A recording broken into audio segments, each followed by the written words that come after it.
வணக்கம் ரோகளே. இன்றைக்கு பார்த்தீங்கன்னா இன்றைக்கும் ஒரு அருமையான காணொளி தான். அதை விட ஒரு சந்தோஷமான காணொளி, அதை விட சமையல் காணொளி நிறைய இன்றைக்கு காணொலியில் உள்ளடங்கி இருக்குதுன்னு. நீங்கள் சொல்லுங்கள். இன்றைக்கு இரவு சாப்பாடு வந்து நாங்கள் பால், அதோட தேங்காய் பால், ரவையெல்லாம் சேர்த்து மிளகறி எல்லாம் சேர்த்து நல்ல ஒரு உப்புமா தான் செய்ய போகிறோம். அதுக்கு முதல் வந்து ஒன்று சொல்லிக்கொள்ள வேணும், எல்லா தொழிலாளர் தின வாழ்த்துக்கள். இன்னைக்கு மே 1ஆம் தேதி ஏன்னா அதில் வந்து தொழிலாளர் தின வாழ்த்துக்கள் எல்லாருக்குமே. அதான். அதோட வந்து இன்னொன்று வந்து நேற்றைய நாள் வந்து சரியான மாதிரியான மழை. நேற்றுமே கடும் மழை.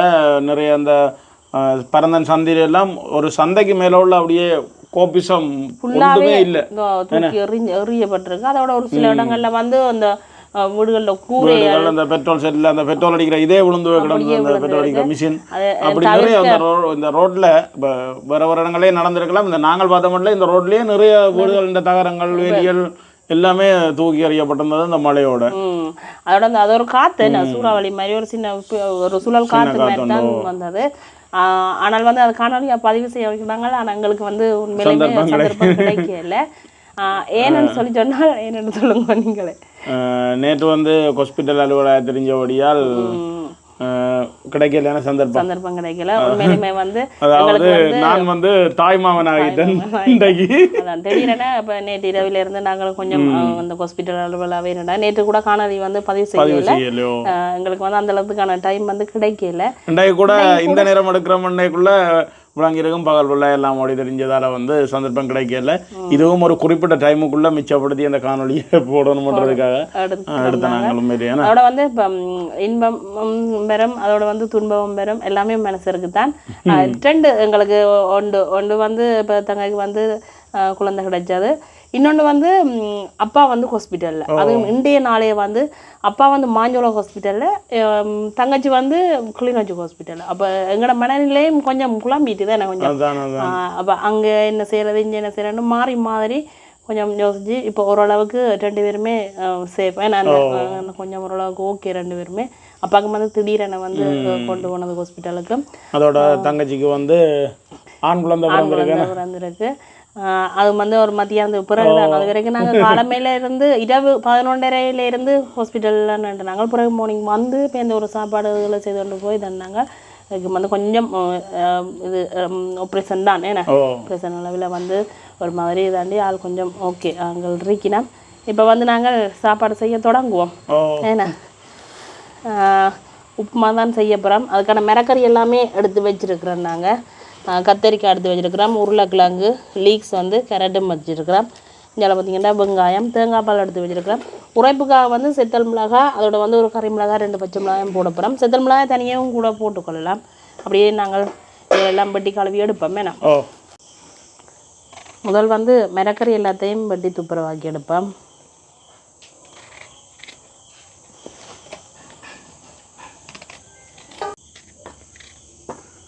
அதோட இன்றைக்கு வந்து சித்திரை பௌர்ணமி. ஏன்னா சித்திரை பௌர்ணமி விரதம் நிறைய கோயில்களில் வந்து பூசிகள் அந்த சித்திரை கஞ்சி, இது சித்திரை பௌர்ணமிக்கு முக்கியமான விசேஷமானதே அந்த சித்திரை கஞ்சி காய்ச்சிற ஒரு விஷயம் உண்டானே. இது வந்து அம்மா இறந்தவர் வந்து விரதமாக அனுஷ்டிக்கிற நாள் வந்து இன்றைய நாள் வந்து கூடுதலாக வந்து இப்போ எங்களிடத்தை பொறுத்தளவில் மம்மில் ஒரு கோயில் ஒன்று இருக்குது. அது மாங்குளத்தில் அம்பகாமம் என்ற இடத்துல இருக்குது. ஒரு பழைய பாரம்பரிய ஒரு பிள்ளையார் கோவில்.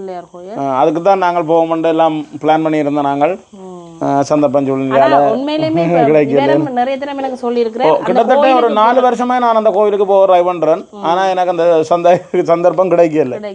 அது சொல்றவே அந்த உண்மையிலேயுமே அது இப்போ சரியா தானே இருக்கேன். அந்த கோயிலுக்கு போறதுக்கு வந்து ஒரு இது இருக்கணும்னு சொல்லி அந்த எல்லாருக்கும் வந்து அந்த சந்தர்ப்பம் கிடைக்காது. ஆனா அதை மாதிரி கிடைக்கல. நாங்களும் எல்லாம் இன்னைக்கு கோயிலுக்கு போக மட்டும் தான் இருந்தோம். நாங்கள் சரி இதுவும் ஒரு சந்தோஷமான நிகழ்வு பட்டுட்டு நினைச்சுக்கொண்டு பிள்ளையார மனசுலேயே கும்பிடுவோம். என்ன இப்போ பார்த்திங்கன்னா மிளகறி எல்லாமே நாங்கள் தோல் எல்லாம் முறித்து வெட்டி கழுவி எடுத்துட்டோம். இப்போ வந்து அடுப்பு மூட்டுவோம். ரவையை வந்து நார்மலாக வறுத்து போட்டு தான் நாங்கள் வந்து இந்த உப்புமா செய்ய வேணும். இன்றைக்கு இரவு சாப்பாடு உப்புமா தான். ஆனால் பின்னேரம் நாங்கள் ஹாஸ்பிட்டலுக்கு கொண்டு போய் கொடுத்தாச்சு. கொடுத்துட்டு இரவு சாப்பாடு மிச்ச ஆக்களுக்கு உப்புமா.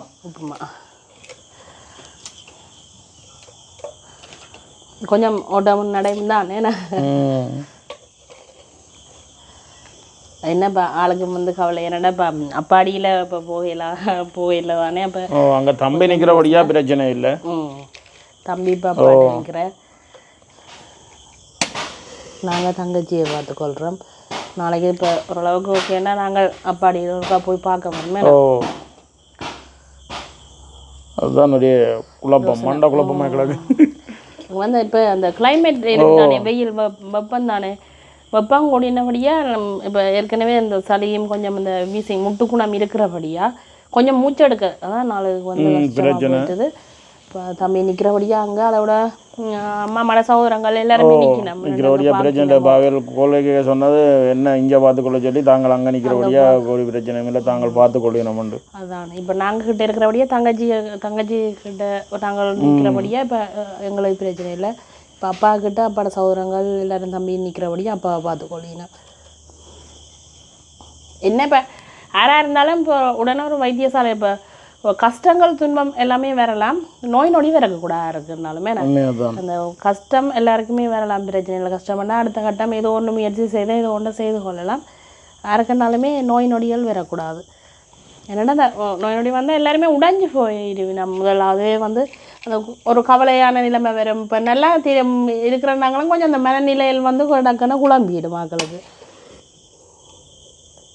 அப்படியே இன்றைக்கு வந்து கடும் வெயில், மழை இல்லை. நேற்று நல்ல மழை, இன்றைக்கு அதுக்கேற்ற மாதிரி பக்கேண்டா பக்கம் தான். இங்கே பாருங்க, பக்கத்தில் இங்கே ஃபேனை வச்சுட்டு தான் இருந்து வீடியோ எடுக்க வேண்டி கிடக்குது. அவ்வளோ பக்கி அடிக்குது. ஃபேன் சுத்தையில் அது இந்த சுற்றினா மேக்கின்ற சவுண்டு கேட்காண்டு வீடியோ எடுக்க டைமில் வந்து ஃபேனை போட்டு வீடியோ எடுக்கிறோம். சரியான வகையாக இருக்குது. என்ன சொல்கிறது, எதிர்பார்க்க எல்லா இடமும் மழை பெய்தால் குளிராயிரும். இது அங்கங்கே தொட்டந்தண்டமாக பெய்கிறபடியால் பயங்கர வகை அடிக்கும். அதோட ஹாஸ்பிட்டல் எல்லாம் சரியான ஆக்களுக்கு இப்போ அந்த காய்ச்சல், தடிமன், இருமல் பிரச்சனை நிறைய பேருக்கு. உண்மையிலேயே எல்லாருமே அவதானமாக இருந்து கொள்ளுங்க. இந்த மழையிலே நினையக்கூடாது. நாங்களும் வந்து அன்றைக்கி இந்த மழையில் வந்து நினைஞ்சோன்னா கொஞ்சம் உடம்புல எனக்கு இந்த தடிமன் குணம் மாதிரி இருந்தாலும் வந்து மருந்து எடுத்துட்டேன் நான். அடுப்பு இப்போ எரிய தொடங்கிட்டுது. இந்த தாஜுக்குள்ளே நாங்கள் வந்து முதல் வறுத்தெடுப்போம். தாஜ் அப்படியே சூடாகட்டுக்கும். அரிச்செடுத்து வச்சுருக்கிற ரவையை நாங்கள் இப்போ போட்டுக்கொள்வோம். ரவையை வந்து இப்போ வறுக்க தொடங்குவோம். ரவை வறுக்க வந்து ஒரு மெல்லிய நெருப்புலாம் வறுக்கணும். சின்ன பொருள் தானே, முதலுக்கு அப்படியே கறியிடும். இப்போ வறுக்காமலுக்கு செய்கிறேன்னா செய்யலாம், ஆனால் அது அந்த ஒரு களித்தன்மையாக வந்துடும் எங்களுக்கு. வறுத்துட்டு செய்தால் தான் நல்ல பருவமாக இருக்கும். இப்போ கூடுதலாக வந்து ரவையில் செய்கிற சாப்பாடுகள் எல்லாமே வந்து வறுத்துட்டு செய்தால் தான் நல்லது.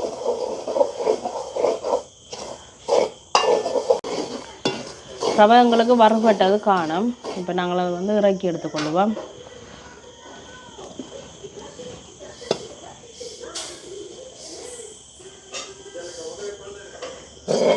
அதோட பார்த்திங்கன்னா இந்த தாஜிக்குள்ளே தான் வந்து உப்புமா நாங்கள் அப்படியே செய்து எடுத்துக்கொள்ள போகிறோம். இப்போ வந்து கொஞ்சமாக தேங்காய் எண்ணெய் விட்டுக்கொள்ளுவோம். எண்ணெய் வந்து அப்படியே சூடாகட்டுக்கு. இப்போ மரக்கறியை வந்து நீங்கள் பொரிச்சு போட்டும் எடுத்து போட்டுக்கொள்ளலாம். நாங்கள் இந்த எண்ணெய்க்கே வந்து அப்படியே வதக்கி போட்டு தான் நான் அப்படியே செய்ய போகிறோம். தனித்தனியாக பொரிச்சும் எடுத்து அப்படியே கலந்தும் செய்து கொள்ளலாம். இப்போ பார்த்திங்கன்னா எண்ணெய் சூடாகிட்டுது. உப்புமாவுக்கு தேவையான கடுகும் பெருஞ்சீரகம் போட்டுக்கொள்ளுவோம். அதோட பார்த்திங்கன்னா பெரிய வெங்காயம், பச்சை மிளகாய் 2 வெட்டி வச்சுருக்கிறோம், அதையும் போட்டுக்கொள்ளுவோம். செத்தல் மிளகாய், கருவேப்பமிலை. செத்தல் மிளகாய் நீங்கள் கூடவும் போட்டுக்கொள்ளலாம். உங்களோட உரைப்புக்கு ஏற்ற மாதிரி அதை வந்து நீங்கள் கூட்டி குறைச்சி போட்டுக்கொள்ளுங்க. இந்த வெங்காயம் அதோட வந்து செத்தல் எல்லாமே கொஞ்சமாக பொரியட்டுக்கும் எங்களுக்கு. வெங்காயம் அதோட வந்து செத்தல் மிளகாய் எங்களுக்கு ஓரளவுக்கு அப்படியே வதங்கி கொண்டு வந்துட்டுது. இப்போ பார்த்திங்கன்னா வெட்டி வச்சுருக்கிற உருளைக்கிழங்கு, கத்தரிக்காய் அதோட வந்து கரெக்டை வந்து நாங்கள் துண்டு துண்டாக வெட்டி வச்சுருக்கிறோம். ஒரு கறி மிளகாய் அளவிலையும் வெட்டி வச்சுருக்கிறோம். இது எல்லாத்தையுமே சேர்த்துக்கொள்ளுவோம். அப்படியே வதங்கட்டுக்கும். இதோடு சேர்ந்து லீக்ஸ் வந்து நாங்கள் கடைசியாக போட்டுக்கொள்ளுவோம்.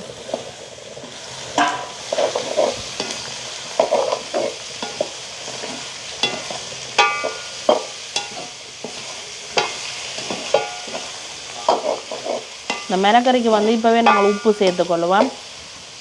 பிறகு நாங்கள் பால் விட்டால் பிறகும் பார்த்து போட்டுக்கொள்ளலாம். கொஞ்சமாக உப்பு போட்டால் உங்களுக்கு கொஞ்சம் வேகமாக வதங்கிடும்.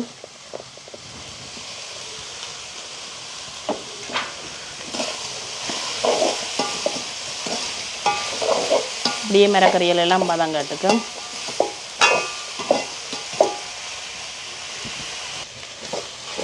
மிரக்கறி எல்லாமே எங்களுக்கு அப்படியே நல்லா வதங்கி கொண்டு வந்துட்டு இந்த பருவத்தில் நாங்கள் வெட்டி வச்சிருக்கிற லீக்ஸையும் சேர்த்துக்கொள்வோம். அதையும் அப்படியே கலந்து விடுவோம். இதுக்குள்ள வந்து நாங்கள் வந்து கொஞ்சமாக மஞ்சள் தூள் சேர்க்க போகிறோம். இப்போ நீங்கள் விரும்பாட்டிக்கு வந்து மஞ்சள் தூள் சேர்க்காதேங்க. கொஞ்சமாக கிணக்க தேவையில்லை, கொஞ்சமாக போட்டால் காணும்.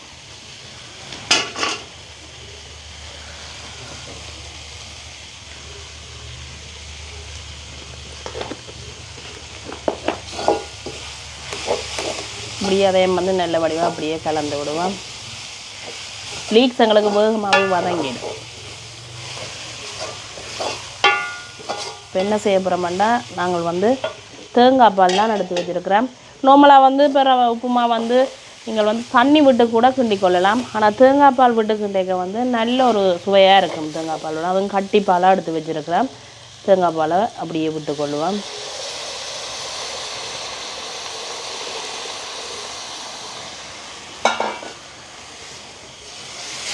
இப்போ என்ன செய்ய வேணுமெண்டா நாங்கள் முதல் வந்து மிரக்கறி கலவாக தான் உப்பு சேர்த்துனாங்க. இப்போ கொஞ்சமாக நாங்கள் உப்பை பார்த்துட்டு உப்பு வந்து சேர்த்துக்கொள்ளுவோம்.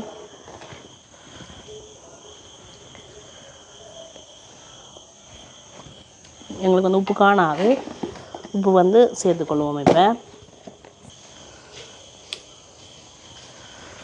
இப்போ வந்து இந்த பால் வந்து நல்லா கொதித்து கொண்டு வரட்டுக்கு. இப்போ பார்த்தீங்கன்னா எங்களுக்கு வந்து பால் நல்லா கொதிச்சு கொண்டு வந்துட்டு பால் கறி மாதிரி இருக்கு. இப்போ என்ன செய்ய போகிறோம்னா நாங்கள் ரவையை வந்து சேர்த்துக்கொள்ள போகிறோம்.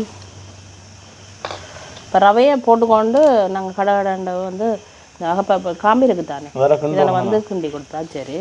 இப்போ கொஞ்சம் கொஞ்சமாக அப்படியே போட்டு கிண்டுவோம். கட்டி படாமலுக்கு அடிப்பிடிக்காத வரைக்கும் நீங்கள் அப்படியே கிண்டி கொடுத்தா சரி.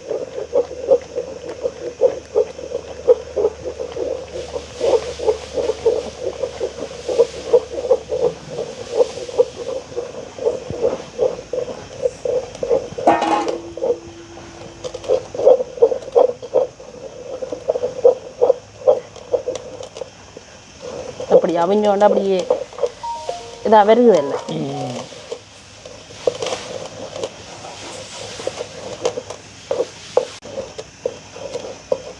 இனி வந்து இந்த தணலில் தான் இருக்கணும் அடுப்பாக எரிய தேவையில்லை. ஏண்டா ரவை வந்து வறுத்த ரவை, மிரக்கறி எல்லாமே அப்படியே அவிஞ்சது, அதனால் வந்து அடுப்பு தணலில் இருந்தால் சரி. இப்போ பார்த்திங்கன்னா எங்களுக்கு வந்து நல்லா தேங்காய் பால் அதோட வந்து மிரக்கறி எல்லாமே சேர்த்த உப்புமா வந்து ரெடி ஆகிட்டுது. எப்படி இருக்குன்னு பாருங்க. இப்படியே நாங்கள் இறக்கி வச்சு சாப்பிடுவோம். என்ன கொஞ்சம் மாற விட்டு சாப்பிட்டா எங்களுக்கு நல்ல அப்படி உருந்து வந்துடும். அப்படியே நாங்கள் இறக்கி எடுப்போம்.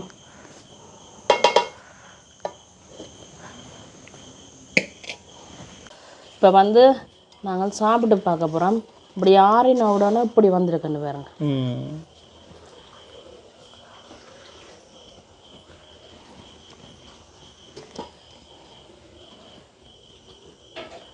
சாப்பிடுவோமே. இப்போ நாங்கள் பிளேண்டியோடு தான் இந்த உப்புமாவை சாப்பிட போகிறோமே. சாப்பிடுவோம்.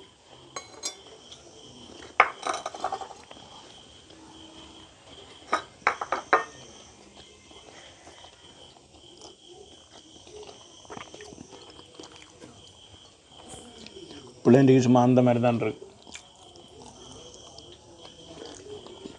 இந்த பால் விட்டது இந்த பால் சுவை அப்படி நல்ல டேஸ்ட்டாக இருக்கலாம். தண்ணி விட்டுக்கின்றதிலும் பார்க்க பால் விட்டுக்கின்றா தான் நல்ல டேஸ்ட்டாக இருக்கும். நல்ல ஒரு சுவையாக இருக்குது. வறுத்தது நல்ல அந்த பொழு பொழண்டு இருக்குது. உப்புமா வந்து இப்போ நீங்கள் மிரக்கறி போடாமலுக்கும் தனியாக இப்போ செத்தல் மிளகாய் வெங்காயம் கடுகு பெருஞ்சீரகம் போட்டு தாளிச்சுன்னு செய்து கொள்ளலாம். ஆனால் மரக்கறி எல்லாம் போட்டு செய்யக்க இன்னும் சுவை வந்து கூடுதலாக இருக்கும். இப்போ சின்ன ஆக்களோ பெரிய ஆக்களோ இருந்தாலும் இந்த விரும்பி சாப்பிடணும் மரக்கறி எல்லாம் சேர்த்து செய்ய. சூப்பராக இருக்கும் அந்த மாதிரி இருக்கும். மற்ற ஒரு இலகுவா செய்யக்கூடிய சாப்பாடு, மற்ற இலவா சமைக்கக்கூடிய சாப்பாடு அப்படித்தானே. கூடுதலாக நாங்கள் காலமெல்லாம் செய்கிறது இப்போ பின்ன செஞ்சுருக்கிறோம். காலமை சாப்பாட்டுக்கு இது நல்லா இருக்கும். பிளேண்டியோட குடிக்க நல்லா வேறுக்கத்தான் செய்ய போகுதுன்னு அந்த பக்கம். ஆனால் பிளேண்டியோட சாப்பிட்டு குடிக்க தான் நல்லா இருக்கும். உண்மையிலேயே பார்த்தீங்கன்னா இன்றைக்கு ஒரு அருமையான ஒரு காணொலி, அதை விட நிறைய விஷயங்களை அடக்கின ஒரு காணொலி வந்தானே. உண்மையிலேயே பொதுவாக வந்து சமையல் போடுவோம், நான் இன்றைக்கு வந்து உண்மையிலேயே நிறைய விஷயங்களை அடக்கின ஒரு காணொலி. அதோட பார்த்தீங்கன்னா இன்றைக்கு ஒரு அருமையான ஒரு சாப்பாடு. அப்போ நாங்கள் இதோட இந்த காணொலியை முடிச்சுக்கொள்வோம். இதோட இந்த காணொலியை முடிச்சுக்கொள்கிறோம். நன்றி, வணக்கம்.